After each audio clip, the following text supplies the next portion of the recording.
To edit videos with Nova AI, first go to the app in your browser.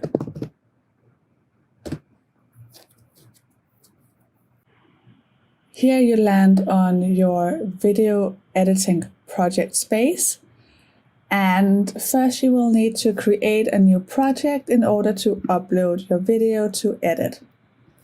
You can either click here to upload from your computer or drag and drop from a folder. You can add video from existing library, so that's all the videos that you've already uploaded to Nova. You can insert a link from TikTok or you can insert a link from YouTube.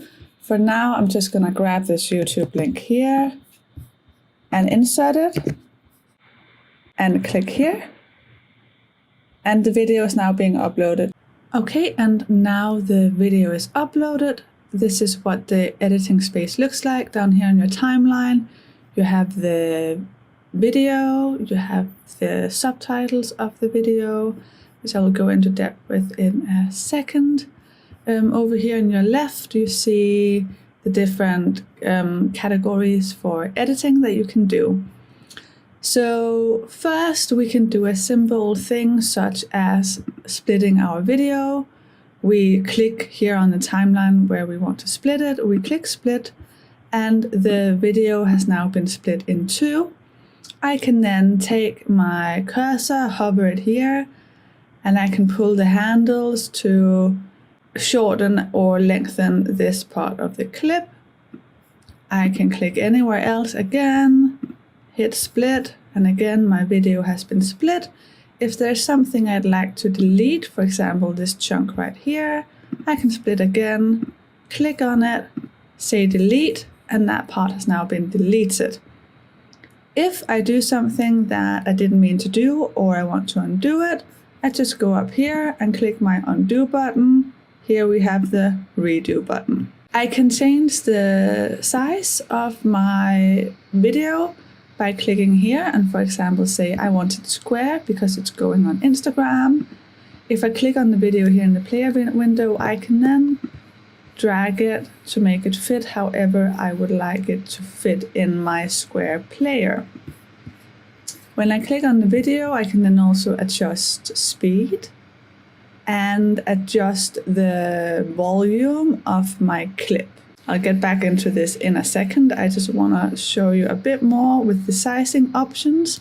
We have YouTube, Twitter, Instagram, TikTok, lots of different sizes. If I click on TikTok, it's now in a TikTok format instantly, and again I can drag this and place it where I want it to fit the best in my player window. If I click on the video in the player window, again I get up here for example my audio options. If I click on detach audio, my audio for this part, just this part of the video, which was the one I selected, has now been detached and I have it sitting down here. This means that I can adjust the volume individually like this, or I can also delete it.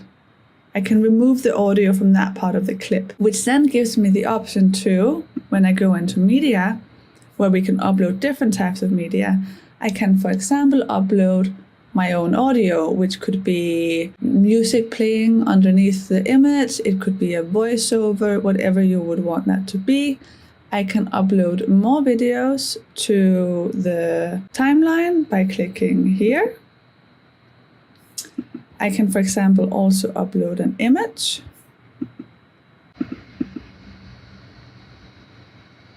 Now my image is uploaded here. That can, for example, as in this case, be a logo. You can see that it appears here in the timeline. I can then extend it and make it last for as long as I would want it to last. I can also move it if I want it over here instead. If we go into subtitles, the AI has automatically listened to everything that's been said in the video and has automatically generated subtitles. These can easily be edited by clicking on it, should you choose to accept us. If, let's say, the AI has misheard something, here you can also add a new sentence or merge these two sentences, for example, together. I do that by pressing merge, and they have now been merged. Here are my exact timestamps for where they appear in the video. These can also be edited simply by clicking and typing. In Translate, we can translate our video into about 70 different languages. I have the choice between the two videos I have uploaded to my timeline. I'm just going to continue with this one.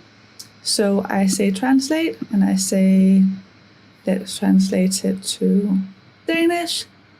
I click translate, and now it is translating my subtitles in the background. In styles, I can change the look of my subtitles. I can do everything from adjusting the font to the size. I can click on them and drag them up and move them to where I want them to be moved to. I can change the color of the subtitles. I can choose how they are adjusted. I can choose the letter spacing. And I can give my subtitles an effect. Now we have them on a block effect. I can change that into outline only. I will then need to change the color, obviously, because that was black, so it would disappear. Now it's red, we can see it better. It can also be blue. I can save this as a custom style, so I can easily find it later. I can also reset it. Now we reset it. If I go back into subtitles, we can just choose another sentence here. I can also change the style of individual words simply by highlighting them, and I then get my options up here. In text, you can add and type in other types of text that isn't subtitles.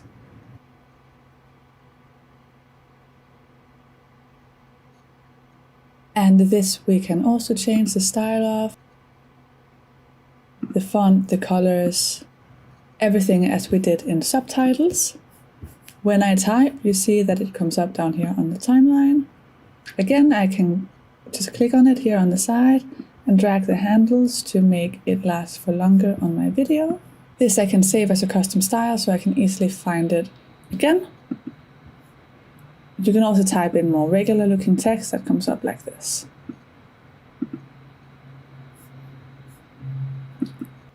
In transitions, you can add transitions between the different cuts and clips on your timeline. By hovering over like this, you can see what the fades look like. If I want to add a transition between two clips, I click on this connection here. Now it's highlighted in purple. I can see right now I have none. I can click on wipe left, and now I've added the wipe left transition here. I can click on another one. Again, we can see it says none, and I can choose pixelize. In elements, you can add different things such as existing brand logos, callouts, emojis, device mockups, shapes, and other things. I click on the timeline where I want to place it, click on it here, and now it's been added.